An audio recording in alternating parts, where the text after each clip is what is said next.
ಎಲ್ಲ ಆತ್ಮಮಿತ್ರರಿಗೆ ಆತ್ಮ ಪ್ರಣಾಮಗಳು. ಆತ್ಮದೀಪೋ ಭವ ಸೀಸನ್ 4 9ನೇ ದಿನಕ್ಕೆ ಎಲ್ಲರಿಗೂ ಸ್ವಾಗತ ಸುಸ್ವಾಗತ.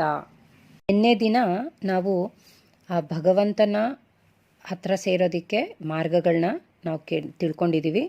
ಗುಣಗಳು, ಆ ಗುಣಗಳು ಏನು ಮಾಡ್ತವೆ ನಮಗೆ, ಅದನ್ನು ನಾವು ಹೇಗೆ ಗೆಲ್ಲಬೇಕು, ಗೆದ್ದಿ ಆ ಪರಮಾತ್ಮನ ಧಾಮಕ್ಕೆ ನಾವು ಹೇಗೆ ಸೇರೋದು ಅನ್ನೋದು ತಿಳ್ಕೊಂಡಿದ್ದೀವಿ ಮಾಸ್ಟರ್ಸ್.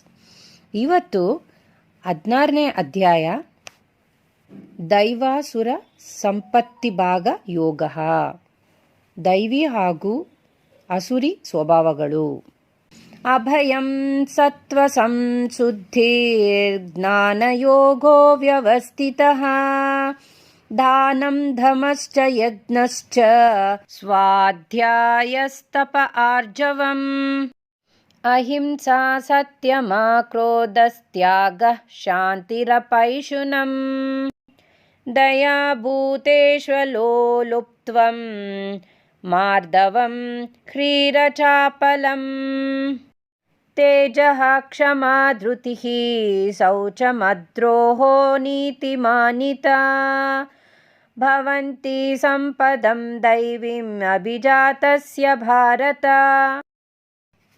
ದೇವೋತ್ತಮ ಪರಮಪುರುಷನು ಹೀಗೆ ಹೇಳಿದ: ಭರತವಂಶನಾದ ಅರ್ಜುನನೇ, ಅಭಯ, ಅಸ್ತಿತ್ವದ ಶುದ್ಧಿ, ದಿವ್ಯ ಜ್ಞಾನವನ್ನು ಬೆಳೆಸಿಕೊಳ್ಳುವುದು, ದಾನ, ಆತ್ಮ ಸಂಯಮ, ಯಜ್ಞ, ವೇದಾಧ್ಯಯನ, ತಪಸ್ಸು, ಸರಳತೆ, ಅಹಿಂಸೆ, ಸತ್ಯ, ಕೋಪ ಮಾಡಿಕೊಳ್ಳುವುದು, ತ್ಯಾಗ, ಶಾಂತಿ, ತಪ್ಪು ಹುಡುಕುವುದರಲ್ಲಿ ವಿಮುಖತೆ, ಎಲ್ಲ ಜೀವಿಗಳಲ್ಲಿ ದಯೆ, ದುರಾಶೆ ಇಲ್ಲದಿರುವುದು, ಮೃದು ಸ್ವಭಾವ, ನಮ್ರತೆ, ದೃಢ ಸಂಕಲ್ಪ, ತೇಜಸ್ಸು, ಕ್ಷಮೆ, ಸ್ಥೈರ್ಯ, ಶುಚಿತ್ವ ಮತ್ತು ಅಸೂಯೆಯಿಂದಲೂ ಗೌರವಕ್ಕೆ ಆಸೆಪಡುವುದರಿಂದಲೂ ಮುಕ್ತವಾಗಿರುವುದು. ಈ ದಿವ್ಯ ಗುಣಗಳು ದೈವಿ ಸ್ವಭಾವವಿರುವ ಪುಣ್ಯಶೀಲರಲ್ಲಿ ಇರುತ್ತವೆ. ಜಂಬ, ದರ್ಪ, ಅಭಿಮಾನ, ಕ್ರೋಧ, ಕ್ರೌರ್ಯ ಮತ್ತು ಅಜ್ಞಾನ ಈ ಗುಣಗಳು ರಾಕ್ಷಸಿ ಸ್ವಭಾವಕ್ಕೆ ಸೇರಿದವು. ದೈವಿ ಗುಣಗಳು ಮುಕ್ತಿಗೆ ಸಾಧನೆಯಾಗುತ್ತದೆ, ಅಸುರಿ ಗುಣಗಳು ಬಂಧನಕ್ಕೆ ಸಾಧನವಾಗುತ್ತದೆ. ಪಾಂಡುಪುತ್ರ ಅರ್ಜುನನೇ, ಶೋಕಿಸಬೇಡ, ಏಕೆಂದರೆ ನೀನು ದೈವಿ ಸಂಪತ್ತಿನೊಡನೆ ಹುಟ್ಟಿದ್ದೀಯೆ. ಜಗತ್ತಿನಲ್ಲಿ ಸೃಷ್ಟಿಯಾಗಿರುವವರಲ್ಲಿ 2 ವಿಧಗಳು ಇವೆ. ಒಂದು ದೈವಿ ವರ್ಗಕ್ಕೆ ಮತ್ತು ಇನ್ನೊಂದು ಅಸುರಿ ವರ್ಗಕ್ಕೆ. ದೈವಿ ಗುಣಗಳನ್ನು ಈಗಾಗಲೇ ವಿವರವಾಗಿ ಹೇಳಿದ್ದೇನೆ. ಇನ್ನು ಅಸುರಿ ಗುಣಗಳನ್ನು ಕೇಳು. ಅಸುರಿ ಪ್ರಕೃತಿಯವರಿಗೆ ಏನು ಮಾಡಬೇಕು, ಏನು ಮಾಡಬಾರದು ಎಂದು ತಿಳಿಯದು. ಅವರಲ್ಲಿ ಶುಚಿತ್ವವಿಲ್ಲ, ಸನ್ನಡತೆಯಿಲ್ಲ, ಸತ್ಯವಿಲ್ಲ. ಈ ಜಗತ್ತು ಅಸತ್ಯ, ಅದಕ್ಕೆ ಆಧಾರವಿಲ್ಲ, ಅದನ್ನು ನಿಯಂತ್ರಿಸುವ ದೇವರಿಲ್ಲ ಎಂದು ಅವರು ಹೇಳುತ್ತಾರೆ.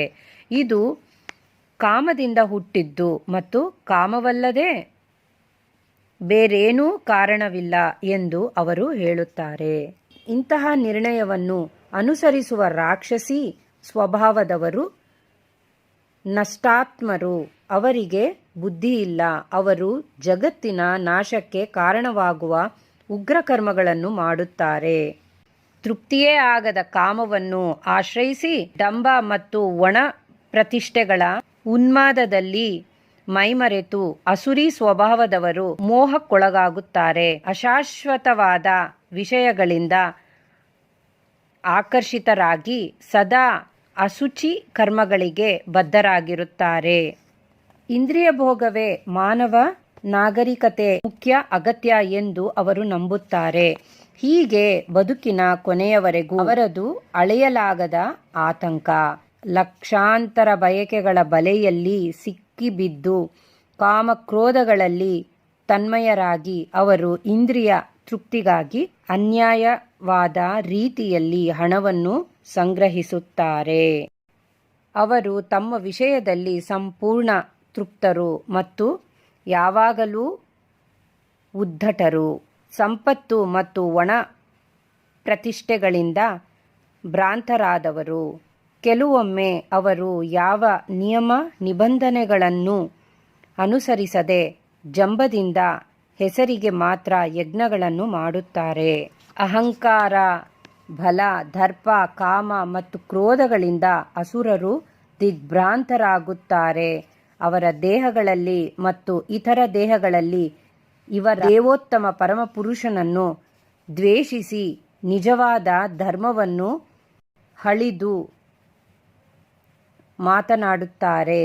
ಅಸೂಯಾಪರರು, ಕ್ರೂರರು ಆದವರನ್ನು ನಾನು ನಿರಂತರವಾಗಿ ಐಹಿಕ ಅಸ್ತಿತ್ವದ ಸಾಗರಕ್ಕೆ ನೂಕುತ್ತೇನೆ. ಹಲವಾರು ಅಸುರಿ ಜೀವವರ್ಗಗಳಿಗೆ ತಳ್ಳುತ್ತೇನೆ. ಅರ್ಜುನ, ಅಸುರಿ ಜೀವಿ ವರ್ಗಗಳಲ್ಲಿ ಮತ್ತೆ ಮತ್ತೆ ಹುಟ್ಟುವ ಇಂತಹ ಜನರು ಎಂದೂ ನನ್ನ ಬಳಿಗೆ ಬರಲಾರರು. ಕ್ರಮೇಣ ಅವರು ಅಧಮ ಗತಿಗೆ ಇಳಿಯುತ್ತಾರೆ. 12ನೇ ಶ್ಲೋಕದಿಂದ ನರಕದ ಬಗ್ಗೆ ಒಂದು ಸ್ವಲ್ಪ ವಿವರಣೆ ಕೊಟ್ಟಿದ್ದಾರೆ ಮಾಸ್ಟರ್ಸ್. ನರಕಕ್ಕೆ 3 ದ್ವಾರಗಳಿವೆ. ಕಾಮ, ಕ್ರೋಧ ಮತ್ತು ಲೋಭ. ಪ್ರತಿಯೊಬ್ಬ ವಿವೇಕಿಯು ಇವುಗಳನ್ನು ಬಿಡಬೇಕು, ಏಕೆಂದರೆ ಅವು ಆತ್ಮದ ಅವನತಿಗೆ ಕಾರಣವಾಗುತ್ತದೆ. ನರಕದ ಈ ದ್ವಾರಗಳಿಂದ ತಪ್ಪಿಸಿಕೊಂಡವನು ಆತ್ಮ ಸಾಕ್ಷಾತ್ಕಾರಕ್ಕೆ ನೆರವಾಗುವ ಕರ್ಮಗಳನ್ನು ಮಾಡುತ್ತಾನೆ. ಹೀಗೆ ಕ್ರಮೇಣ ಪರಮಗತಿಯನ್ನು ಹೊಂದುತ್ತಾನೆ. ಯಾರು ಶಾಸ್ತ್ರವಿಧಿಗಳನ್ನು ತ್ಯಜಿಸಿ ತನ್ನ ಅನಿಸಿಕೆಗಳಂತೆ ಕರ್ಮ ಮಾಡುವನೋ ಅವನಿಗೆ ಪರಿಪೂರ್ಣತೆಯಾಗಲಿ ಸುಖವಾಗಲಿ ಪರಮಗತಿಯಾಗಲಿ ದೊರೆಯುವುದಿಲ್ಲ. ತಸ್ಮಾತ್ ಶಾಸ್ತ್ರಂ ಪ್ರಮಾಣಂತೆ ಕಾರ್ಯವ್ಯವಸ್ಥಿತೌ ಜ್ಞಾತ್ವಾ ಶಾಸ್ತ್ರವಿಧಾನೋಕ್ತಂ ಕರ್ಮ ಕರ್ತುಮಿಹಾರ್ಹಸಿ. ಆದುದರಿಂದ ಮನುಷ್ಯನು ಶಾಸ್ತ್ರಕ್ಕೆ ಅನುಗುಣವಾಗಿ ಯಾವುದು ಕರ್ತವ್ಯ, ಯಾವುದು ಕರ್ತವ್ಯವಲ್ಲ ಎಂಬುದನ್ನು ಅರ್ಥ ಮಾಡಿಕೊಳ್ಳಬೇಕು. ಇಂತಹ ನಿಯಮ ನಿಬಂಧನೆಗಳನ್ನು ತಿಳಿದುಕೊಂಡು ಮನುಷ್ಯನು ತಾನು ಕ್ರಮೇಣ ಮೇಲಕ್ಕೇರುವುದು ಸಾಧ್ಯವಾಗುವಂತೆ ಕರ್ಮ ಮಾಡಬೇಕು. 17ನೇ ಅಧ್ಯಾಯ ಶ್ರದ್ಧಾತ್ರಯ ವಿಭಾಗ ಯೋಗ. ಶ್ರದ್ಧೆಯ ಪ್ರಭೇದಗಳು. ಅರ್ಜುನ ಉವಾಚ ಯೇ ಶಾಸ್ತ್ರವಿಧಿಮುತ್ಸಜ್ಯ ಯಜಂತೆ ಶ್ರದ್ಧಯಾನ್ವಿತಾಃ ತೇಷಾಂ ನಿಷ್ಠಾ ತು ಕಾ ಕೃಷ್ಣ ಸತ್ವಮಾಹೋ ರಜಸ್ತಮಃ. ಅರ್ಜುನ ಪ್ರಶ್ನೆ ಮಾಡ್ತಿದ್ದಾನೆ, ಕೃಷ್ಣ, ಧರ್ಮಶಾಸ್ತ್ರಗಳ ತತ್ವಗಳನ್ನು ಅನುಸರಿಸದೆ ತಮ್ಮ ಕಲ್ಪನೆಗೆ ಅನುಗುಣವಾಗಿ ಪೂಜೆ ಮಾಡುವವರ ಸ್ಥಿತಿ ಏನು? ಅವರು ಸತ್ವಗುಣದವರೇ, ರಜೋಗುಣದವರೇ, ತಾಮಸಗುಣದವರೇ? ಅದಕ್ಕೆ ಭಗವಾನ್ ಹೇಳ್ತಾನೆ, ತ್ರಿವಿಧಾ ಭವತಿ ಶ್ರದ್ಧಾ ದೇಹಿನಾಂ ಸಾ ಸ್ವಭಾವಜಾ ಸಾತ್ವಿಕೀ ರಾಜಸೀ ಚೈವ ತಾಮಸೀ ಚೇತಿ ತಾಂ ಶೃಣು. ದೇಹಧಾರಿಯಾದ ಆತ್ಮನು ಪಡೆದ ಪ್ರಕೃತಿ ಗುಣಗಳಿಗೆ ಅನುಗುಣವಾಗಿ ಮನುಷ್ಯನು ಶ್ರದ್ಧೆಯು 3 ಬಗೆಗಳದ್ದು ಆಗಿರಬಹುದು: ಸಾತ್ವಿಕ, ರಾಜಸ, ತಮಸ್ಸು. ಈಗ ಈ ಬಗ್ಗೆ ಕೇಳು. ಅರ್ಜುನ, ವಿವಿಧ ಪ್ರಕೃತಿ ಗುಣಗಳಲ್ಲಿ ಮನುಷ್ಯನು ಬದುಕಿದ ರೀತಿಗನುಗುಣವಾಗಿ ಅವನು ನಿರ್ದಿಷ್ಟ ಶ್ರದ್ಧೆಯನ್ನು ಬಳಸಿಕೊಳ್ಳುತ್ತಾನೆ. ಜೀವಿಯು ಗಳಿಸಿಕೊಂಡ ಗುಣಗಳಿಗೆ ಅನುಗುಣವಾಗಿ ಅವನು ನಿರ್ದಿಷ್ಟ ಶ್ರದ್ಧೆಯವನು ಎಂದು ಹೇಳುತ್ತಾರೆ. ಸಾತ್ವಿಕ ಸ್ವಭಾವದ ಮನುಷ್ಯರು ದೇವತೆಗಳನ್ನು ಪೂಜಿಸುತ್ತಾರೆ. ರಾಜಸ ಸ್ವಭಾವದವರು ರಾಕ್ಷಸರನ್ನು ಪೂಜಿಸುತ್ತಾರೆ. ತಾಮಸ ಗುಣದವರು ಭೂತ ಪ್ರೇತಗಳನ್ನು ಪೂಜಿಸುತ್ತಾರೆ. ಅವರು ಶಾಸ್ತ್ರದಲ್ಲಿ ವಿಧಿಸದಿರುವ ಘೋರ ತಪಸ್ಸುಗಳನ್ನು ಆಚರಿಸುತ್ತಾರೆ. ಇವನ್ನು ಅವರು ಜಂಬ ಮತ್ತು ಅಹಂಕಾರಗಳಿಂದ ಮಾಡುತ್ತಾರೆ. ಕಾಮ ಮತ್ತು ಮೋಹಗಳೇ ಅವರಿಗೆ ಪ್ರೇರಣೆ. ಅವರು ಮೂರ್ಖರು ಮತ್ತು ದೇಹದ ಭೌತಿಕಾಂಶಗಳನ್ನು ಒಳಗೆ ವಾಸಿಸುವ ಪರಮಾತ್ಮನನ್ನು ಹಿಂಸಿಸುತ್ತಾರೆ. ಇಂತಹವರು ನಿಶ್ಚಯವಾಗಿಯೂ ಅಸುರರು. ಪ್ರತಿ ಮನುಷ್ಯನು ಇಷ್ಟಪಡುವ ಆಹಾರದಲ್ಲಿ ಕೂಡ ಐಹಿಕ ಪ್ರಕೃತಿಯ ಗುಣತ್ರಯಗಳಿಗೆ ಅನುಗುಣವಾಗಿ 3 ರೀತಿಗಳು, ಯಜ್ಞಗಳು, ತಪಸ್ಸು ಮತ್ತು ದಾನಗಳ ವಿಷಯದಲ್ಲಿ ಸಹ ಇದು ನಿಜ. ಅವುಗಳ ಭೇದವನ್ನು ಕೇಳು. ಆಯು ಸತ್ವಬಲಾರೋಗ್ಯ ಸುಖ ಪ್ರೀತಿ ವಿವರ್ಧನಾಃ ರಸ್ಯಾಃ ಸ್ನಿಗ್ಧಾಃ ಸ್ಥಿರಾ ಹೃದಯ ಆಹಾರಾಃ ಸಾತ್ವಿಕ ಪ್ರಿಯಾಃ. ಸಾತ್ವಿಕ ಗುಣದವರಿಗೆ ಪ್ರಿಯವಾದ ಆಹಾರಗಳು ಆಯುಷನ್ನು ಹೆಚ್ಚಿಸುತ್ತವೆ, ಮನುಷ್ಯನ ಬದುಕನ್ನು ಪರಿಶುದ್ಧಗೊಳಿಸುತ್ತವೆ, ಬಲ, ಆರೋಗ್ಯ, ಸುಖ ಮತ್ತು ತೃಪ್ತಿಗಳನ್ನು ಹೆಚ್ಚಿಸುತ್ತವೆ. ಅಂತಹ ಆಹಾರಗಳು ರಸಯುಕ್ತವಾಗಿರುತ್ತವೆ, ಜಿಡ್ಡಿನಿಂದ ಕೂಡಿರುತ್ತವೆ, ಆರೋಗ್ಯಕರವಾಗಿರುತ್ತವೆ ಮತ್ತು ಹೃದಯಕ್ಕೆ ಪ್ರಿಯವಾಗಿರುತ್ತದೆ. ಬಹು ಕಹಿಯಾದ, ಹುಳಿಯಾದ, ಉಪ್ಪಾದ, ಉಷ್ಣವಾದ, ತೀಕ್ಷ್ಣವಾದ, ಒಣಕಲಾದ ಮತ್ತು ಸುಡುತ್ತಿರುವ ಆಹಾರಗಳು ರಾಜಸ ಸ್ವಭಾವದವರಿಗೆ ಪ್ರಿಯವಾಗುವುದು. ಇಂತಹ ಆಹಾರಗಳು ದುಃಖವನ್ನು, ಶೋಕವನ್ನು, ರೋಗವನ್ನು ಉಂಟುಮಾಡುವುದು. ತಿನ್ನುವುದಕ್ಕೆ 3 ಗಂಟೆಗಳು ಮೊದಲು ಸಿದ್ಧ ಮಾಡಿದ ಆಹಾರ, ರುಚಿಯಿಲ್ಲದ, ಕೆಡುತ್ತಿರುವ, ಹಳಿಸಿದ ಆಹಾರ ಮತ್ತು ಉಚ್ಛಿಷ್ಟವೂ ಅಸ್ಪೃಶ್ಯವೂ ಆದ ಆಹಾರವು ತಮಸು ಗುಣದವರಿಗೆ ಪ್ರಿಯವಾದದ್ದು.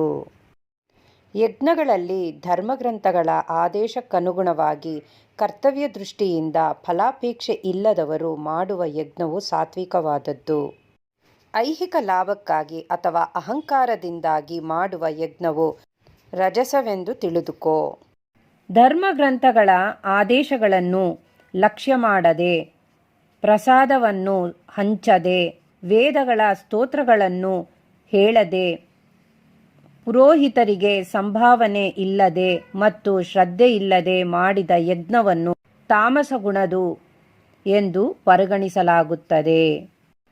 ಪರಮಪ್ರಭುವಿನ ಪೂಜೆ, ಬ್ರಾಹ್ಮಣರ ಪೂಜೆ, ಗುರುವಿನ ಪೂಜೆ, ತಂದೆ ತಾಯಿಯಂತಹ ಹಿರಿಯರ ಪೂಜೆ, ಶುಚಿತ್ವ, ಸರಳತೆ, ಬ್ರಹ್ಮಚರ್ಯ ಮತ್ತು ಅಹಿಂಸೆ ಇವೆಲ್ಲ ಸೇರಿ ದೇಹದ ತಪಸ್ಸು ಎನ್ನಿಸಿಕೊಳ್ಳುತ್ತದೆ. ಸತ್ಯವಾದ, ಸಂತೋಷಕರವಾದ, ಹಿತವಾದ ಮತ್ತು ಇತರರ ಮನಸ್ಸನ್ನು ಕಷ್ಟವನ್ನು ಕೊಡುವಂತಹ ಮಾತುಗಳನ್ನಾಡದೆ, ಕ್ರಮ ತಪ್ಪದೆ ವೇದ ಸಾಹಿತ್ಯವನ್ನು ವಾಚನ ಮಾಡುವುದು ಇವೆಲ್ಲ ಸೇರಿ ಮಾತಿನ ತಪಸ್ಸಾಗುತ್ತದೆ. ಮನಸ್ಸಿನ ಪ್ರಸಾದತೆ, ಸರಳತೆ, ಮೌನ, ಆತ್ಮಸಂಯಮ ಮತ್ತು ಅಸ್ತಿತ್ವದ ಶುದ್ಧಿ ಇವು ಮನಸ್ಸಿನ ತಪಸ್ಸಾಗುತ್ತದೆ. ಮನುಷ್ಯರು ಐಹಿಕ ಲಾಭವನ್ನು ನಿರೀಕ್ಷಿಸದೆ ಪರಮ ಪ್ರಭುವಿಗಾಗಿಯೇ ಕೆಲಸ ಮಾಡುತ್ತಾ ದಿವ್ಯ ಶ್ರದ್ಧೆಯಿಂದ ಆಚರಿಸುವ ಈ ತ್ರಿವಿಧ ತಪಸ್ಸಿಗೆ ಸಾತ್ವಿಕ ತಪಸ್ಸು ಎಂದು ಹೆಸರು. ಡಂಬಕ್ಕಾಗಿ ಮತ್ತು ಗೌರವ ಪೂಜೆಗಳನ್ನು ಪಡೆಯುವುದಕ್ಕಾಗಿ ಮಾಡುವ ತಪಸ್ಸು ರಾಜಸ ಎಂದು ಹೇಳುತ್ತಾರೆ. ಇದು ಸ್ಥಿರವೂ ಅಲ್ಲ, ಶಾಶ್ವತವೂ ಅಲ್ಲ. ಮೂರ್ಖತನದಿಂದ ತನ್ನನ್ನೇ ಹಿಂಸೆ ಮಾಡಿಕೊಂಡು ಅಥವಾ ಇತರರನ್ನು ನಾಶ ಮಾಡಲು ಅಥವಾ ಅವರಿಗೆ ತೊಂದರೆ ಮಾಡಲು ಮಾಡುವ ತಪಸ್ಸು ತಾಮಸ ತಪಸ್ಸು ಎಂದು ಹೇಳುತ್ತಾರೆ. ಪ್ರತಿಫಲದ ನಿರೀಕ್ಷಣೆಯಿಲ್ಲದೆ ಯೋಗ್ಯನಾದವನಿಗೆ ಸರಿಯಾದ ಕಾಲ ಮತ್ತು ದೇಶಗಳಲ್ಲಿ ಕರ್ತವ್ಯವೆಂದು ಮಾಡಿದ ದಾನವು ಸಾತ್ವಿಕ ದಾನ. ಆದರೆ ಪ್ರತ್ಯುಪಕಾರದ ಬಯಕೆಯಿಂದ ಅಥವಾ ಕರ್ಮಫಲಾಪೇಕ್ಷೆಯಿಂದ ಅಥವಾ ಇಷ್ಟವಿಲ್ಲದೆ ನೀಡುವ ದಾನವನ್ನು ರಾಜಸ ಎಂದು ಹೇಳುತ್ತಾರೆ. ಅಶುಚಿಯಾದ ಸ್ಥಳದಲ್ಲಿ, ಅನುಚಿತವಾದ ಕಾಲದಲ್ಲಿ, ಅಪಾತ್ರನಿಗೆ ಕೊಟ್ಟ ದಾನ ಅಥವಾ ಯೋಗ್ಯ ಲಕ್ಷಣವಿಲ್ಲದೆ, ಗೌರವವಿಲ್ಲದೆ ಕೊಟ್ಟ ದಾನವನ್ನು ತಾಮಸ ದಾನ ಎಂದು ಕರೆಯುತ್ತಾರೆ. ಸೃಷ್ಟಿಯಾದ ಕಾಲದಿಂದ ಓಂ ತತ್ ಸತ್ ಎನ್ನುವ ಪದಗಳನ್ನು ಪರಮ ಪರಿಪೂರ್ಣ ಸತ್ಯವನ್ನು ನಿರ್ದೇಶಿಸಲು ಬಳಸಲಾಯಿತು. ವೇದ ಸೂತ್ರಗಳನ್ನು ಹೇಳುವಾಗ ಮತ್ತು ಪರಮಪ್ರಭುವಿನಿಗೆ ಸುಪ್ರೀತಿಗಾಗಿ ಮಾಡುವ ಯಜ್ಞಗಳಲ್ಲಿ ಬ್ರಾಹ್ಮಣರು ಈ 3 ಸಂಕೇತಗಳನ್ನು ಬಳಸುತ್ತಿದ್ದರು.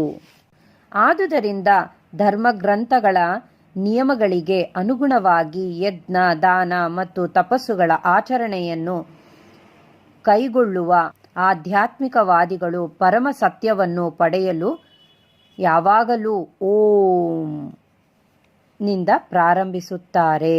ಮನುಷ್ಯನು ಯಾವ ಫಲಾಪೇಕ್ಷೆ ಇಲ್ಲದೆ ತತ್ ಎಂಬ ಪದವನ್ನು ಉಚ್ಚರಿಸಿ ವಿವಿಧ ಬಗೆಗಳ ಯಜ್ಞ, ತಪಸ್ಸು ಮತ್ತು ದಾನಗಳನ್ನು ಮಾಡಬೇಕು. ಇಂತಹ ಆಧ್ಯಾತ್ಮಿಕ ಕರ್ಮಗಳ ಉದ್ದೇಶ ಮೋಕ್ಷವನ್ನು ಪಡೆಯುವುದು. ಅರ್ಜುನ, ಭಕ್ತಿ ಸೇವೆಯ ಗುರಿಯು ಪರಿಪೂರ್ಣ ಸತ್ಯ. ಅದನ್ನು ಸತ್ ಎನ್ನುವ ಪದವು ಸೂಚಿಸುತ್ತದೆ. ಇಂತಹ ಯಜ್ಞಗಳನ್ನು ಮಾಡುವಾತನನ್ನು ಮತ್ತು ಪರಮ ಪುರುಷನ ಸುಪ್ರೀತಿಗಾಗಿ ದಿವ್ಯ ಸ್ವಭಾವಕ್ಕೆ ನಿಷ್ಠವಾಗಿ ನಡೆಸುವ ಎಲ್ಲ ಯಜ್ಞ, ತಪಸ್ಸು ಮತ್ತು ದಾನಗಳನ್ನು ಸತ್ ಎಂದು ಕರೆಯುತ್ತಾರೆ. ಅಶ್ರದ್ಧಯ ಹತಂ ದತ್ತಂ ತಪಸ್ತಪ್ತಂ ಕೃತಂಚ ಯತ್ ಅಸದಿತ್ಯುಚ್ಯತೆ ಪಾರ್ಥ ನ ಚ ತತ್ಪ್ರೀತ್ಯನೋ ಇಹ. ಹೇ ಅರ್ಜುನ, ಪರಮಪ್ರಭುವಿನಲ್ಲಿ ಶ್ರದ್ಧೆ ಇಲ್ಲದೆ ಮಾಡಿದ ಯಾವುದೇ ಯಜ್ಞ, ದಾನ ಅಥವಾ ತಪಸ್ಸು ಅಶಾಶ್ವತ. ಅದನ್ನು ಅಸತ್ ಎಂದು ಕರೆಯುತ್ತಾರೆ. ಇಲ್ಲಿಗೆ 17ನೇ ಅಧ್ಯಾಯ ಮುಕ್ತಾಯ. ಕೊನೆಯದು 18ನೇ ಅಧ್ಯಾಯದೊಳಗೆ ಹೋಗೋಣ ಮಾಸ್ಟರ್ಸ್. ಮೋಕ್ಷ ಸನ್ಯಾಸ ಯೋಗ. ಉಪಸಂಹಾರ. ವೈರಾಗ್ಯದ ಪರಿಪೂರ್ಣತೆ.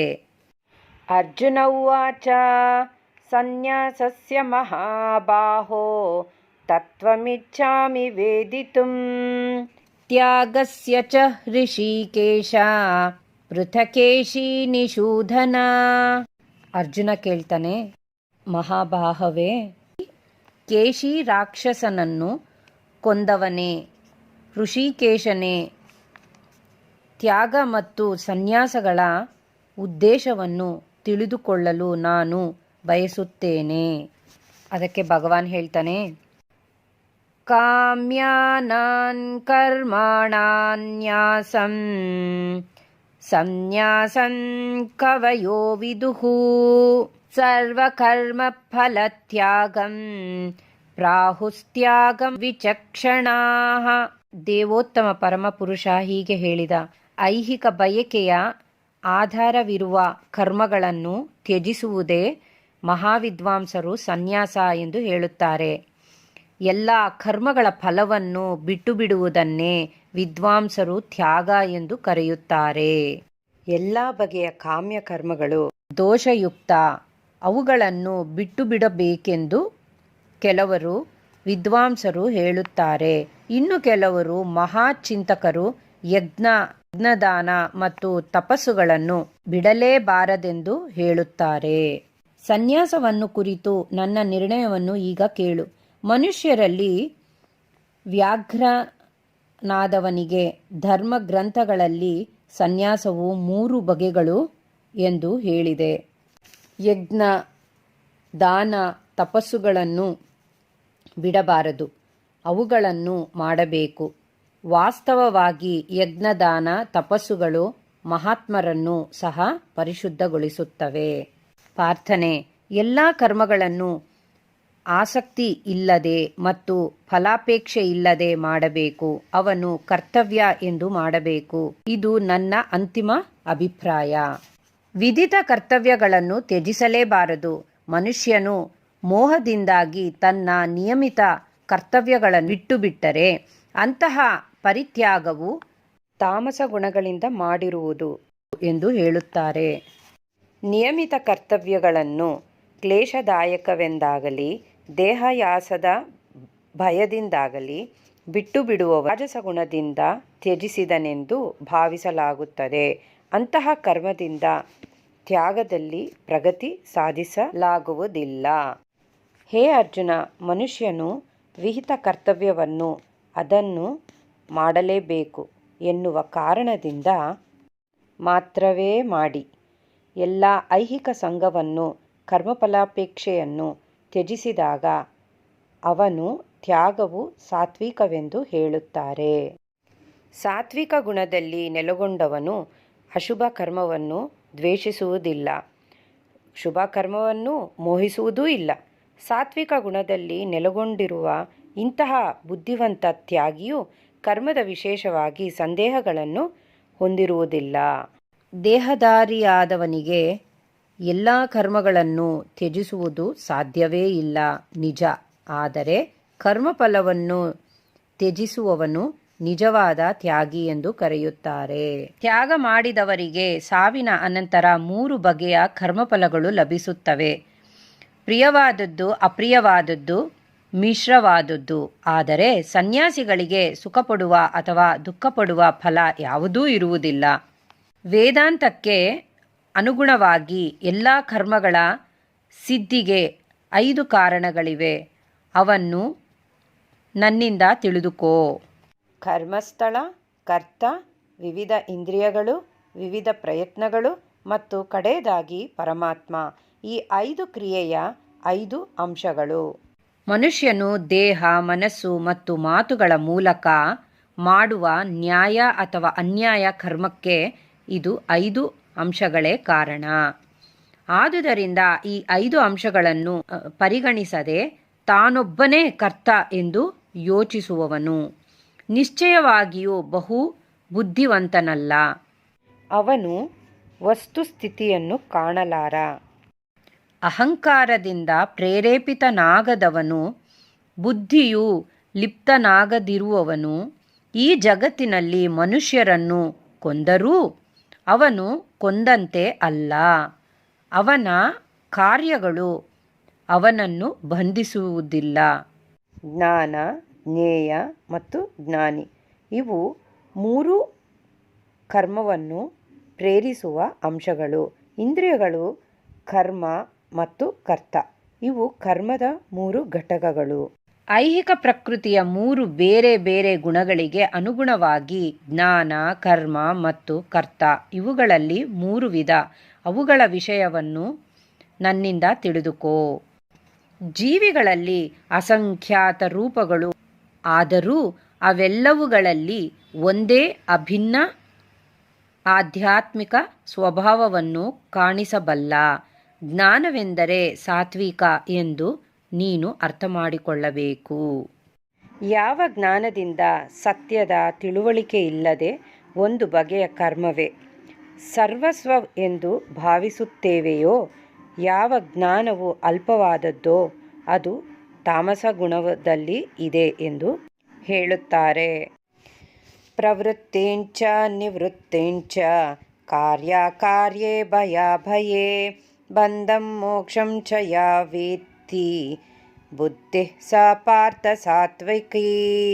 ಪ್ರಾರ್ಥನೆ: ಏನನ್ನು ಮಾಡಬೇಕು ಮತ್ತು ಏನನ್ನು ಮಾಡಬಾರದು, ಯಾವುದಕ್ಕೆ ಭಯಪಡಬೇಕು ಮತ್ತು ಯಾವುದಕ್ಕೆ ಭಯಪಡಬಾರದು, ಯಾವುದು ಬಂಧಿಸುತ್ತದೆ ಮತ್ತು ಯಾವುದು ಬಿಡುಗಡೆ ಮಾಡುತ್ತದೆ ಎನ್ನುವುದನ್ನು ತಿಳಿಸಿಕೊಡುವ ಬುದ್ಧಿಯು ಸಾತ್ವಿಕ ಗುಣದಲ್ಲಿದೆ.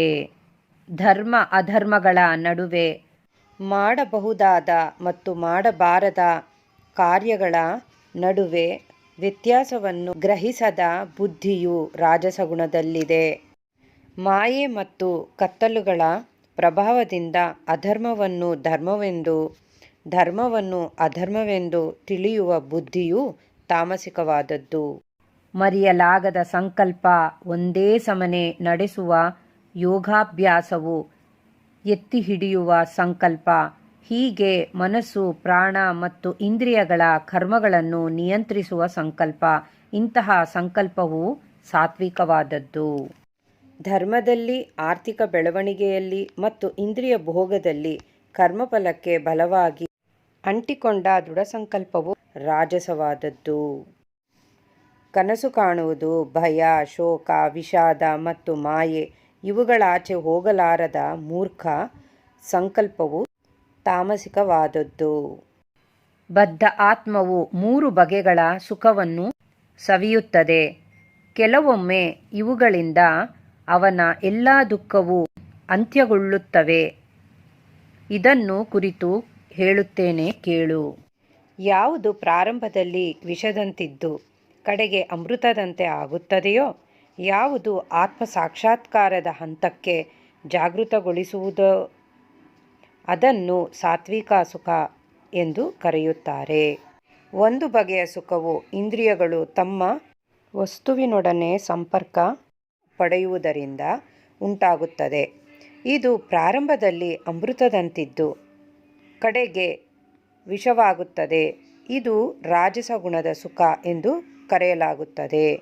ಆತ್ಮ ಸಾಕ್ಷಾತ್ಕಾರಕ್ಕೆ ಕುರುಡಾದ, ಮೊದಲಿನಿಂದ ಕಡೆಯವರೆಗೂ ಭ್ರಾಂತಿಯೇ ಆದ ಸೋಮಾರಿತನ ಮತ್ತು ಮಾಯೆಯಿಂದ ಉದ್ಭವವಾಗುವ ಸುಖವನ್ನು ತಾಮಸಿಕ ಎಂದು ಹೇಳುತ್ತಾರೆ. ಈ ಲೋಕದಲ್ಲಾಗಲಿ ಮೇಲಿನ ಲೋಕವ್ಯೂಹಗಳ ದೇವತೆಗಳಲ್ಲಾಗಲಿ ಐಹಿಕ ಪ್ರಕೃತಿಯಿಂದ ಹುಟ್ಟಿದ ಈ ಮೂರು ಗುಣಗಳಿಂದ ಬಿಡುಗಡೆ ಹೊಂದಿದ ಜೀವಿ ಯಾರೂ ಇಲ್ಲ. ಬ್ರಾಹ್ಮಣರು, ಕ್ಷತ್ರಿಯರು, ವೈಶ್ಯರು ಮತ್ತು ಶೂದ್ರರು ಐಹಿಕ ಗುಣಗಳಿಗೆ ಅನುಗುಣವಾಗಿ ತಮ್ಮ ಸ್ವಂತ ಸ್ವಭಾವಗಳಿಂದ ಹುಟ್ಟಿಬಂದ ಗುಣಗಳಿಂದ ಬೇರೆ ಬೇರೆಯಾಗಿರುತ್ತಾರೆ. ಶಾಂತಿ ಸ್ವಭಾವ, ಆತ್ಮ ಸಂಯಮ, ತಪಸ್ಸು, ಸಹನೆ, ಪ್ರಾಮಾಣಿಕತೆ, ಜ್ಞಾನ, ವಿವೇಕ ಮತ್ತು ಆಸ್ತಿಕ್ಯ ಈ ಸಹಜ ಗುಣಗಳಿಂದ ಬ್ರಾಹ್ಮಣರು ಕರ್ಮವನ್ನು ಮಾಡುತ್ತಾರೆ. ಶೌರ್ಯ, ತೇಜಸ್ಸು, ದೃಢಸಂಕಲ್ಪ, ದಕ್ಷತೆ, ಯುದ್ಧದಲ್ಲಿ ಧೈರ್ಯ, ಔದಾರ್ಯ ಮತ್ತು ನಾಯಕತ್ವ ಇವು ಕ್ಷತ್ರಿಯರಿಗೆ ಕೆಲಸ ಮಾಡಲು ಸಹಜ ಗುಣಗಳು. ಕೃಷಿ, ಗೋರಕ್ಷಣೆ ಮತ್ತು ವಾಣಿಜ್ಯ ಇವು ವೈಶ್ಯರಿಗೆ ಸಹಜವಾದ ಕೆಲಸ. ಶ್ರಮ ಮತ್ತು ಇತರರ ಸೇವೆ ಶೂದ್ರರಿಗೆ ಸಹಜವಾದವು. ತನ್ನ ಕರ್ಮದ ಗುಣಗಳನ್ನು ಅನುಸರಿಸಿ ಪ್ರತಿಯೊಬ್ಬ ಮನುಷ್ಯನು ಪರಿಪೂರ್ಣನಾಗಬಹುದು. ಇದನ್ನು ಹೇಗೆ ಮಾಡಬಹುದು ಎನ್ನುವುದನ್ನು ತಿಳಿಸುತ್ತೇನೆ ಕೇಳು. ಯತಃ ಪ್ರವೃತ್ತಿರ್ಭೂತಾನಾಂ ಯೇನ ಸರ್ವಮಿದಂ ತತಂ ಸ್ವಕರ್ಮಣ ತಮಭ್ಯರ್ಚ್ಯ ಸಿದ್ಧಿಂ ವಿಂದತಿ ಮಾನವಃ. ಪ್ರಭುವು ಸರ್ವಜೀವಿಗಳ ಮೂಲ ಮತ್ತು ಸರ್ವವ್ಯಾಪಿ. ಅವನನ್ನು ಪೂಜಿಸುವುದರಿಂದ ಮತ್ತು ತನ್ನ ಕರ್ಮವನ್ನು ಮಾಡುವುದರಿಂದ ಮನುಷ್ಯನು ಸಿದ್ಧಿಯನ್ನು ಪಡೆಯಬಹುದು. ಪರಧರ್ಮವನ್ನು ಸ್ವೀಕರಿಸಿ ಅದನ್ನು ಪರಿಪೂರ್ಣವಾಗಿ ಮಾಡುವುದಕ್ಕಿಂತ ಸ್ವಧರ್ಮವನ್ನು ಅಪರಿಪೂರ್ಣವಾಗಿ ಮಾಡುವುದೇ ಶ್ರೇಯಸ್ಕರ. ತನ್ನ ಸ್ವಭಾವಕ್ಕನುಗುಣವಾಗಿ ವಿಧಿಸಿದ ಕರ್ತವ್ಯಗಳನ್ನು ಮಾಡಿದಾಗ ಪಾಪಕರ ಪ್ರತಿಕ್ರಿಯೆಗಳಾಗಿರುವುದಿಲ್ಲ. ಅಗ್ನಿಯು ಹೊಗೆಯಿಂದ ಆವೃತವಾದಂತೆ ಪ್ರತಿಯೊಂದು ಪ್ರಯತ್ನವೂ ಯಾವುದಾದರೂ ದೋಷದಿಂದ ಆವೃತವಾಗಿರುತ್ತದೆ. ಕುಂತಿಪುತ್ರ ಅರ್ಜುನನೇ, ಮನುಷ್ಯನ ಸ್ವಧರ್ಮದಿಂದ ಬರುವ ಕರ್ಮವು ದೋಷದಿಂದ ಕೂಡಿದ್ದರೂ ಅದನ್ನು ಬಿಡಬಾರದು. ಆತ್ಮ ಸಂಯಮವಿದ್ದು ಮೋಹರಹಿತನಾದವನು, ಐಹಿಕ ಭೋಗಗಳನ್ನು ಅಲಕ್ಷ್ಯ ಮಾಡುವವನು, ಸನ್ಯಾಸವನ್ನು ಅಭ್ಯಾಸ ಮಾಡಿ ಪ್ರತಿಕ್ರಿಯೆಗಳಿಂದ ಮುಕ್ತವಾದ ಸ್ವತಂತ್ರವಾದ ಅತ್ಯುನ್ನತ ಹಂತವನ್ನು ಪಡೆಯಬಲ್ಲ. ಬ್ರಹ್ಮನ್ ಎನ್ನುವ ಪರಮ ಪರಿಪೂರ್ಣತೆಯ ಹಂತ ಹಾಗೂ ಅತ್ಯುನ್ನತ ಜ್ಞಾನದ ಹಂತ. ನಾನು ಈಗ ಸಂಗ್ರಹವಾಗಿ ಹೇಳುವ ರೀತಿಯಲ್ಲಿ ಕರ್ಮವನ್ನು ಮಾಡಿ ಬ್ರಹ್ಮನನ್ನು ಹೇಗೆ ಸಾಧಿಸಬಹುದು ಎನ್ನುವುದನ್ನು ತಿಳಿದುಕೋ. ಆತ್ಮ ಸಾಕ್ಷಾತ್ಕಾರದ ಸ್ಥಿತಿಗೆ ನಿಶ್ಚಯವಾಗಿ ಏರುವವನು ಹೀಗಿರುತ್ತಾನೆ. ಅವನು ಬುದ್ಧಿಯಿಂದ ಪರಿಶುದ್ಧನಾಗಿರುತ್ತಾನೆ, ಧೃತಿಯಿಂದ ಮನಸ್ಸನ್ನು ನಿಯಂತ್ರಿಸುತ್ತಾನೆ, ಇಂದ್ರಿಯ ತೃಪ್ತಿಯ ವಸ್ತುಗಳನ್ನು ತ್ಯಜಿಸುತ್ತಾನೆ, ರಾಗದ್ವೇಷಗಳಿಂದ ಮುಕ್ತನಾಗಿರುತ್ತಾನೆ, ಏಕಾಂತ ಸ್ಥಳದಲ್ಲಿ ವಾಸ ಮಾಡುತ್ತಾನೆ, ಸ್ವಲ್ಪ ಮಾತ್ರವೇ ಆಹಾರವನ್ನು ಸ್ವೀಕರಿಸುತ್ತಾನೆ, ತನ್ನ ದೇಹ, ಮನಸ್ಸು ಮತ್ತು ವಾಕ್ಶಕ್ತಿಯನ್ನು ನಿಯಂತ್ರಿಸುತ್ತಾನೆ, ಸದಾ ಸಮಾಧಿಯಲ್ಲಿ ಇರುತ್ತಾನೆ, ಅಹಂಕಾರ, ದರ್ಪ, ಕಾಮ, ಕ್ರೋಧ ಮತ್ತು ಐಹಿಕ ವಸ್ತುಗಳ ಗಳಿಕೆಗಳಿಂದ ಮುಕ್ತನಾಗಿರುತ್ತಾನೆ, ಒಡೆತನದ ಭಾವನೆ ಇಲ್ಲದವನಾಗಿರುತ್ತಾನೆ ಮತ್ತು ಶಾಂತ ಮನಸ್ಕರಾಗಿರುತ್ತಾನೆ. ಭಕ್ತಿ ಸೇವೆಯಿಂದ ಮಾತ್ರ ದೇವೋತ್ತಮ ಪರಮಪುರುಷನಾದ ನನ್ನನ್ನು ನಾನಿರುವಂತೆ ಮನುಷ್ಯನು ಅರ್ಥ ಮಾಡಿಕೊಳ್ಳಬಲ್ಲ.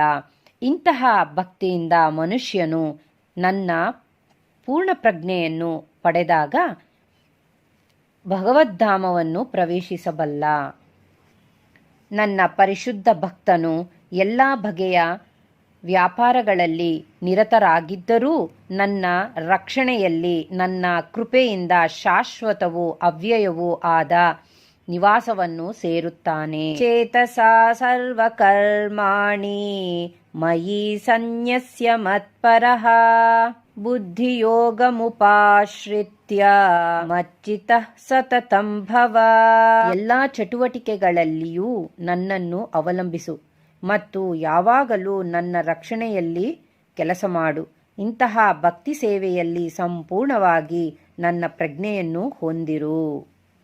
ನೀನು ನನ್ನ ಪ್ರಜ್ಞೆಯನ್ನು ಹೊಂದಿದ್ದಾಗ ಬದ್ಧ ಜೀವನದ ಎಲ್ಲ ಅಡ್ಡಿಗಳನ್ನು ನನ್ನ ಕೃಪೆಯಿಂದ ನಿವಾರಿಸಿಕೊಳ್ಳುವೆ.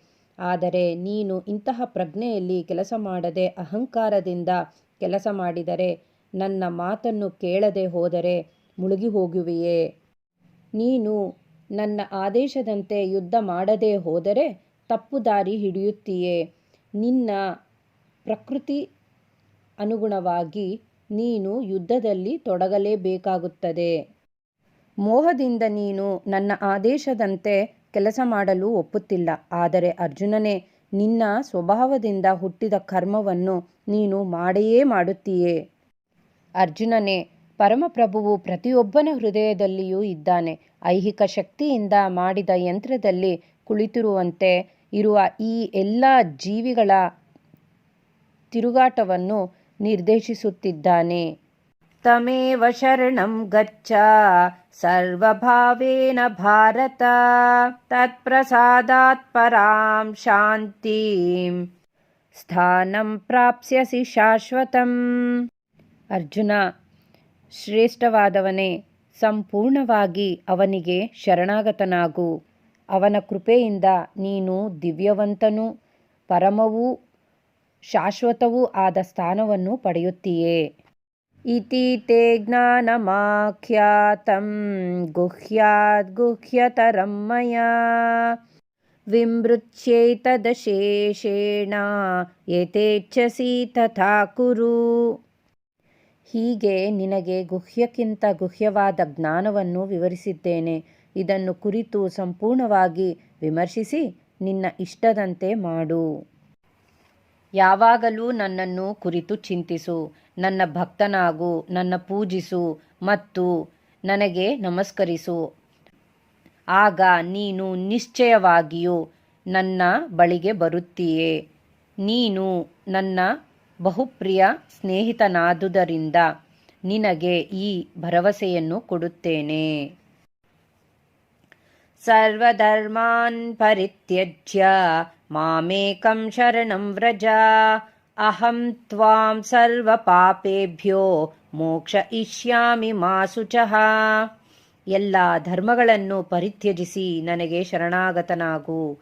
ನಾನು ನಿನ್ನನ್ನು ಎಲ್ಲ ಪಾಪಗಳಿಂದ ಮುಕ್ತನನ್ನಾಗಿ ಮಾಡುತ್ತೇನೆ. ಹೆದರಿಕೊಳ್ಳಬೇಡ.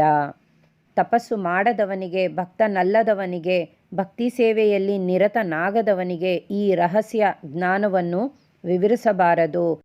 ನನ್ನ ವಿಷಯದಲ್ಲಿ ಅಸೂಯೆ ಪಡುವವನಿಗೆ ಹೇಳಬಾರದು. ಈ ಪರಮ ರಹಸ್ಯವನ್ನು ಭಕ್ತರಿಗೆ ಹೇಳುವವನಿಗೆ ಪರಿಶುದ್ಧ ಭಕ್ತಿ ಸೇವೆಯನ್ನು ಮಾಡುವ ಅವಕಾಶವು ನಿಜವಾಗಿಯೂ ದೊರೆಯುವುದು. ಅದರ ಅಂತ್ಯದಲ್ಲಿ ಅವನು ನನ್ನ ಬಳಿಗೆ ಹಿಂದಿರುಗಿ ಬರುತ್ತಾನೆ. ನ ಚ ತಸ್ಮಾನ್ ಮನುಷ್ಯೇಷು ಕಶ್ಚಿನ್ಮೇ ಪ್ರಿಯಕೃತ್ತಮಃ ಭವಿತಾ ನ ಚ ಮೇ ತಸ್ಮಾದನ್ಯಃ ಪ್ರಿಯತರೋ ಭುವಿ. ಪ್ರಪಂಚದಲ್ಲಿ ಇವನಿಗಿಂತ ನನಗೆ ಪ್ರಿಯನಾದ ಸೇವಕನಿಲ್ಲ. ಇವನಿಗಿಂತ ಪ್ರಿಯನಾದವನು ಮುಂದೆಂದಿಯೂ ಇರುವುದಿಲ್ಲ. ನಮ್ಮ ಈ ಪವಿತ್ರ ಸಂಭಾಷಣೆಯನ್ನು ಯಾರು ಅಧ್ಯಯನ ಮಾಡುವನೋ ಅವನು ತನ್ನ ಬುದ್ಧಿಶಕ್ತಿಯಿಂದ ನನ್ನನ್ನು ಪೂಜಿಸುತ್ತಾನೆ. ಇದನ್ನು ಶ್ರದ್ಧೆಯಿಂದ ಮತ್ತು ಅಸೂಯೆ ಇಲ್ಲದೆ ಕೇಳುವ ಮನುಷ್ಯನು ಪಾಪಕರ್ಮಗಳಿಂದ ಮುಕ್ತನಾಗುತ್ತಾನೆ ಮತ್ತು ಪುಣ್ಯಕರ್ಮಗಳು ವಾಸಿಸುವ ಶುಭಲೋಕಗಳನ್ನು ಸೇರುತ್ತಾನೆ. ಕೃಷ್ಣ ಕೇಳ್ತಾ ಇದ್ದಾನೆ ಅರ್ಜುನನ, ಇವೆಲ್ಲ ಗಮನ ಇಟ್ಟು ಕೇಳ್ದ್ಯಾ? ಮತ್ತೆ ನಿನ್ನ ಅಜ್ಞಾನ ಮತ್ತು ಮೋಹ ಎಲ್ಲ ನಾಶ ಆಯ್ತಾ ಅಂತ ಕ್ವೆಶನ್ ಕೇಳ್ತಿದ್ದಾನೆ. ಪ್ರಿಯ ಕೃಷ್ಣ, ಚ್ಯುತಿ ಇಲ್ಲದವನೇ, ನನ್ನ ಮೋಹವು ಮಾಯೆ ಆಯಿತು. ನಿನ್ನ ದಯದಿಂದ ನನ್ನ ಸ್ಮೃತಿಯನ್ನು ಮತ್ತೆ ಪಡೆದಿದ್ದೇನೆ. ಈಗ ನಾನು ದೃಢ ಮನಸ್ಸಿನಿಂದಿದ್ದೇನೆ. ನನ್ನ ಸಂದೇಹಗಳೆಲ್ಲ ಬಿಡಿಸಿ ಹೇಳಿದೆ. ನಿನ್ನ ಅಪ್ಪಣೆಯಂತೆ ನೀನು ಹೇಗೆ ಹೇಳಿದ್ರೆ ಹಾಗೆ ನಾನು ನಡೆಯಲು ಸಿದ್ಧವಾಗಿದ್ದೇನೆ ಅಂತ ಸರೆಂಡರ್ ಆಗೋಗ್ತಾನೆ. ಇಲ್ಲಿ ನಮ್ಮ ಸಂಜಯ ನೋಡ್ತಾ ಇರ್ತಾನಲ್ಲ, ಹೀಗೆ ಹೇಳ್ತಾನೆ, ಇಬ್ಬರ ಮಹಾತ್ಮರಾದ ಕೃಷ್ಣ ಮತ್ತು ಅರ್ಜುನರ ಸಂಭಾಷಣೆಯನ್ನು ಹೀಗೆ ಕೇಳಿದೆನು. ಈ ಸಂವಾದವು ಎಷ್ಟು ಅದ್ಭುತವಾದದ್ದೆಂದರೆ ನನಗೆ ರೋಮಾಂಚನವಾಗುತ್ತಿದೆ. ಯಾವಾಗ ನೆನೆಸ್ಕೊಳ್ತಾ ಇದ್ದಾಗೆಲ್ಲ ನನಗೆ ರೋಮಾಂಚನೆ ಬರ್ತಿದೆ. ಆನಂದ ಸ್ಥಿತಿಯಲ್ಲಿದ್ದೀನಿ ನಾನು ಅಂತ ಹೇಳ್ತಾ ಇದ್ದಾನೆ. ವ್ಯಾಸರ ಕೃಪೆಯಿಂದಾಗಿ ನಾನು ಈ ಅತ್ಯಂತ ರಹಸ್ಯವಾದ ಮಾತುಗಳನ್ನು ಯೋಗೇಶ್ವರನಾದ ಕೃಷ್ಣನು ಸ್ವತಃ ಅರ್ಜುನನಿಗೆ ಹೇಳುತ್ತಿರುವಾಗ ನೇರವಾಗಿ ಕೇಳಿಸ್ಕೊಳ್ಳೋ ಅವಕಾಶ ಬಂತು. ನನಗೆ ತುಂಬ ಸಂತೋಷ ಆಗ್ತಿದೆ ಅಂತ ರಾಜನಾದ ಧೃತರಾಷ್ಟ್ರನಿಗೆ ಹೇಳ್ತಾ ಇದ್ದಾನೆ. ರಾಜನೇ, ಶ್ರೀಕೃಷ್ಣನ ಅದ್ಭುತ ರೂಪವನ್ನು ನಾನು ಮತ್ತೆ ಮತ್ತೆ ಸ್ಮರಿಸಿದಂತೆಲ್ಲ ನಾನು ವಿಸ್ಮಯವಾಗುತ್ತಿದ್ದೇನೆ. ಎಷ್ಟೋ ಅದ್ಭುತವಾದ ಆನಂದ ನನ್ನೊಳಗಡೆ ಪಡಿತಿದ್ದೀನಿ. ಮತ್ತು ನೆನೆಸ್ಕೊಂಡಾಗೆಲ್ಲವೂ ಕೂಡ ನನಗೆ ರೋಮಾಂಚನವಾಗುತ್ತಿದೆ. ನಾನು ಮತ್ತೆ ಮತ್ತೆ ಹರ್ಷಪಡುತ್ತಿದ್ದೇನೆ. ಈ ಅಧ್ಯಾಯದ ಕೊನೆಯ ಶ್ಲೋಕ ಹಾಗೂ ಈ ಶ್ಲೋಕವನ್ನು ನಾವು ಹೇಳ್ಕೊಂಡಾಗ ಖಂಡಿತ ನಮಗೆ ವಿಜಯ ಪ್ರಾಪ್ತಿಯಾಗುತ್ತೆ ಮಾಸ್ಟರ್ಸ್. ಯತ್ರ ಯೋಗೇಶ್ವರಃ ಕೃಷ್ಣೋ ಯತ್ರ ಪಾರ್ಥೋ ಧನುರ್ಧರಃ ತತ್ರ ಶ್ರೀರ್ವಿಜಯೋರ್ಭೂತಿರ್ ಧ್ರುವಾ ನೀತಿರ್ಮತಿರ್ಮಮ. ಎಲ್ಲಿ ಯೋಗೇಶ್ವರನಾದ ಕೃಷ್ಣನು ಮತ್ತು ಎಲ್ಲಿ ಧನುರ್ಧಾರಿಯಾದ ಅರ್ಜುನನಿರುವನೋ ಅಲ್ಲಿ ನಿಶ್ಚಯವಾಗಿಯೂ ಸರಿ ವಿಜಯ, ಅಸಾಧಾರಣ ಶಕ್ತಿ ಮತ್ತು ನೀತಿ ಇವುಗಳು ಇರುತ್ತವೆ. ಇದು ನನ್ನ ಅಭಿಪ್ರಾಯ. ಭಗವದ್ಗೀತೆಯಲ್ಲಿ ಮೊದಲನೇ ಅಧ್ಯಾಯ ಮೊದಲನೇ ಶ್ಲೋಕ ಧೃತರಾಷ್ಟ್ರನಿಂದ ಶುರುವಾಗುತ್ತೆ. ಕೊನೆ ಅಧ್ಯಾಯ ಕೊನೆ ಶ್ಲೋಕ ಸಂಜಯನಿಂದ ಮುಕ್ತಾಯ ಆಗುತ್ತೆ. ಭಗವದ್ಗೀತೆಯಲ್ಲಿ 18 ಅಧ್ಯಾಯಗಳು, ಅದು 3 ಭಾಗವಾಗಿ ವಿಭಜನೆ ಆಗಿದೆ. 1ರಿಂದ 6 ಅಧ್ಯಾಯ ಕರ್ಮಶತಕ ಅಂತ ಹೇಳ್ತಾರೆ. 7ರಿಂದ 12 ಅಧ್ಯಾಯಗಳನ್ನು ಭಕ್ತಿ ಶತಕ ಅಂತ ಹೇಳ್ತಾರೆ. 13ರಿಂದ 18ನೇ ಅಧ್ಯಾಯದವರೆಗೂ ಜ್ಞಾನ ಶತಕ ಅಂತ ಹೇಳ್ತಾರೆ. ಆಮೇಲೆ 700 ಶ್ಲೋಕಗಳಿಂದ ಕೂಡಿದೆ ಈ 18 ಅಧ್ಯಾಯಗಳು. ಸೊ ಈ 9 ದಿನ ಬಹಳ ಕಷ್ಟ ಅವನ್ನೆಲ್ಲ ಕಂಪ್ಲೀಟ್ ಮಾಡೋದಕ್ಕೆ. ಅದಕ್ಕೆ ಅಲ್ಲಲ್ಲಿ ಸ್ವಲ್ಪ ಶ್ಲೋಕಗಳನ್ನು ಉಪಯೋಗಿಸ್ಕೊಂಡಿದ್ದೀನಿ. ಇನ್ನು ಎಲ್ಲವೂ ಕೂಡ ಸಾರಾಂಶ ರೂಪವಾಗಿ ಹೇಳ್ತಾ ಬಂದಿದ್ದೀನಿ. ನೀವು ಇದನ್ನು ಒಂದು ಯಜ್ಞದ ಥರ ಅಧ್ಯಯನ ಮಾಡಿ ಎಲ್ಲರೂ ಕೂಡ ಒಂದು ಬುಕ್ ತಗೊಳ್ಳಿ. ಪ್ರತಿಯೊಬ್ಬರು ಒಂದೊಂದು ದಿನ ಒಂದೊಂದು ಶ್ಲೋಕನ ಪಠಿಸಿ. ಅದರ ಅಂತರಾಳಕ್ಕೆ ಇನ್ನೂ ಅಂತರ್ಜ್ಞಾನನ ನೀವು ಪಡಿಬೋದು. ನಮ್ಮ ಮನೇಲಿ ಒಂದು ಭಗವದ್ಗೀತೆ ಬುಕ್ ಇದೆ ಅಂದರೆ ನಮ್ಮ ಜೊತೆ ಗುರು ಇದ್ದಂಗೆ ಅಲ್ವೇ? ಈಗ ನೋಡಿ, ನಾವು ಒಂದು ಅಧ್ಯಾಯದಲ್ಲಿ ನೋಡಿದ್ವಿ ಗುರು ಶಿಷ್ಯರ ಪರಂಪರೆ ಹೇಗಿರುತ್ತೆ, ಎಷ್ಟು ಸೇವೆ ಮಾಡಬೇಕು ಗುರುಗೆ. ಮತ್ತು ಗುರುಗೆ ಕೋಪ ಬರುತ್ತೆ ಅಲ್ವೇ? ಆದರೆ ಬುಕ್ಕಿಗೆ ಕೋಪ ಬರಲ್ಲ, ನೀಟಾಗಿ ಗೈಡ್ ಮಾಡುತ್ತೆ. ನಮಗೆ ಯಾವ ಡೌಟ್ಸ್ ಬಂದಿದೆ ಅಂತ ಹೇಳಿದ್ರೆ ನಾವು ಆ ಕ್ಷಣದಲ್ಲಿ ನಾವು ಈ ಬುಕ್ಕನ್ನ ರೆಫರೆನ್ಸ್ ತೊಗೊಂಡು ನಮ್ಮ ಡೌಟ್ನ ಕ್ಲಿಯರ್ ಮಾಡ್ಕೋಬೋದು. ನೋಡಿ, ಶ್ರೀಕೃಷ್ಣ ಪರಮಾತ್ಮನ ಒಂದು ಮಸ್ತಕದಿಂದ ಭಗವದ್ಗೀತೆ ಬಂತು. ಅದೇ ವಿಧದಲ್ಲಿ ಎಷ್ಟೊಂದು ಜನರ ಗುರುಗಳ ಮಸ್ತಕದಿಂದ ಭಗವದ್ಗೀತೆ ಬರೆದಿದ್ದಾರೆ. ಗ್ರಂಥ ಚಿಕ್ಕದೆ, ಆದರೆ ಜ್ಞಾನ ಅಪಾರ.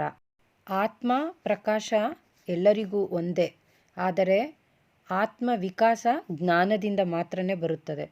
ಎಲ್ಲ ಜೀವಿಗಳಲ್ಲಿ ಪ್ರಕಾಶ ಇರುತ್ತದೆ, ಆದರೆ ಮನುಷ್ಯನ ಜನ್ಮಕ್ಕೆ ಮಾತ್ರನೇ ಪ್ರಕಾಶದ ಜೊತೆ ವಿಕಾಸ ಕೂಡ ಇರುತ್ತೆ. ಗೀತಾ ಮಕರಂದ ಅನ್ನೋದು ಒಂದು ಬುಕ್ಕು ರೆಫರ್ ಮಾಡಿದ್ದಾರೆ, ಯಾರಾದರೂ ಪರ್ಚೇಸ್ ಮಾಡ್ಕೊಳ್ಳಿ. ಇಲ್ಲಿ ನಾನು ಶ್ರೀಮದ್ A.C. ಭಕ್ತಿವೇದಾಂತ ಸ್ವಾಮಿ ಪ್ರಭುಪಾದ ಅವರ ಒಂದು ಪುಸ್ತಕವನ್ನು, ಜ್ಞಾನವನ್ನು ಉಪಯೋಗಿಸ್ಕೊಂಡು ಈ ಸ್ವಾಧ್ಯಾಯನ ಮುಗಿಸಿದ್ದೀನಿ. ಮತ್ತು ನನಗೆ ಸ್ಫೂರ್ತಿ ಕೊಟ್ಟಿರುವಂತಹ ಸತ್ತನ್ನಪಲ್ಲಿ ರಾಮರಾವ್ ಅವರಿಗೆ ಆತ್ಮ ಪ್ರಣಾಮಗಳು. ಅವರ ಒಂದು ಸ್ವಾಧ್ಯಾಯ ಯೋಗದ್ದು ಕೂಡ, ಅವರ ಜ್ಞಾನವನ್ನು ಕೂಡ ನಾನು ಇಲ್ಲಿ ಸ್ವಲ್ಪ ಶೇರ್ ಮಾಡಿದ್ದೀನಿ ಮಾಸ್ಟರ್ಸ್.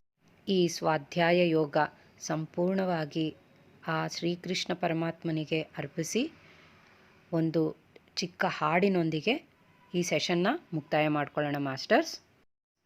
ಪುರಂದರದಾಸರ ಕೀರ್ತನೆ. ಎನಗೂ ಆಣೆ ರಂಗ ನಿನಗೂ ಆಣೆ, ಎನಗೂ ನಿನಗೂ ಇಬ್ಬರಿಗೂ ಭಕ್ತರಾಣೆ. ಎನಗೂ ಆಣೆ ರಂಗ ನಿನಗೂ ಆಣೆ, ಎನಗೂ ನಿನಗೂ ಇಬ್ಬರಿಗೂ ಭಕ್ತರಾಣೆ. ಮನಸ್ಸು ನಿನ್ನಲ್ಲಿ ನೆಲೆಸದಿದ್ದರೆ ಎನಗೆ ಆಣೆ ರಂಗ, ತನು ಮನದನದಲ್ಲಿ ವಂಚಿತನಾದರೆ ನಿನಗೂ ಆಣೆ. ಮನಸ್ಸು ನಿನ್ನಲ್ಲಿ ನೆಲೆಸದಿದ್ದರೆ ಎನಗೆ ಆಣೆ ರಂಗ, ತನು ಮನದನದಲ್ಲಿ ವಂಚಿತನಾದರೆ ನಿನಗೆ ಆಣೆ. ಎನಗೂ ನಿನಗೂ ಇಬ್ಬರಿಗೂ ಭಕ್ತರಾಣೆ. ಶ್ರೇಷ್ಠರ ಸಂಗವ ಮಾಡದಿದ್ದರೆ ಎನಗೆ ಆಣೆ ರಂಗ, ದುಷ್ಟರ ಸಂಗವ ಬಿಡಿಸದಿದ್ದರೆ ನಿನಗೆ ಆಣೆ.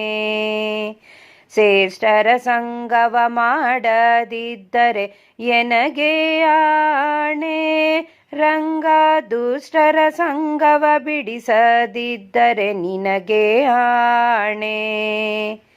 ಎನಗೂ ನಿನಗೂ ಇಬ್ಬರಿಗೂ ಭಕ್ತರಾಣೆ. ಹರಿ ನಿನ್ನಾಶ್ರಯ ಮಾಡದಿದ್ದರೆ ಎನಗೆ ಆಣೆ ರಂಗ, ಪುರಂದರ ವಿಠಲನಿ ಒಲಿಯದಿದ್ದರೆ ನಿನಗೆ ಆಣೆ. ಹರಿ ನಿನ್ನಾಶ್ರಯ ಮಾಡದಿದ್ದರೆ ಎನಗೆ ಆಣೆ ರಂಗ, ಪುರಂದರ ವಿಠಲನಿ ಒಲಿಯದಿದ್ದರೆ ನಿನಗೆ ಆಣೆ. ಎನಗೂ ನಿನಗೂ ಇಬ್ಬರಿಗೂ ಭಕ್ತರಾಣೆ. ಎನಗೂ ನಿನಗೂ ಇಬ್ಬರಿಗೂ ಭಕ್ತರಾಣೆ. ಸರ್ವಂ ಶ್ರೀಕೃಷ್ಣಾರ್ಪಣಮಸ್ತು. ಏನಾದರೂ ಲೋಪದೋಷಗಳಿದ್ದರೆ ನಮ್ಮನ್ನು ಕ್ಷಮಿಸಿ ಮಹಾತ್ಮ. ಆತ್ಮಾರ್ಪಣಮಸ್ತು. ಕೃಷ್ಣಾರ್ಪಣಮಸ್ತು. ಲೋಕಾ ಸಮಸ್ತಾ ಸುಖಿನೋ ಭವಂತು, ಸರ್ವೇ ಜನ ಸುಖಿನೋ ಭವಂತು. ಈ ಅವಕಾಶವನ್ನು ಮಾಡಿಕೊಟ್ಟಿರುವಂತಹ ಗ್ರ್ಯಾಂಡ್ ಮಾಸ್ಟರ್ ಪ್ರಬೋಧ ಅಚ್ಯುತರವರಿಗೆ ಮತ್ತು ಗುಡಾಕೇಶ ತಂಡದವರೆಲ್ಲರಿಗೂ ಕೂಡ ಆತ್ಮ ಪ್ರಣಾಮಗಳು, ಧನ್ಯವಾದಗಳು.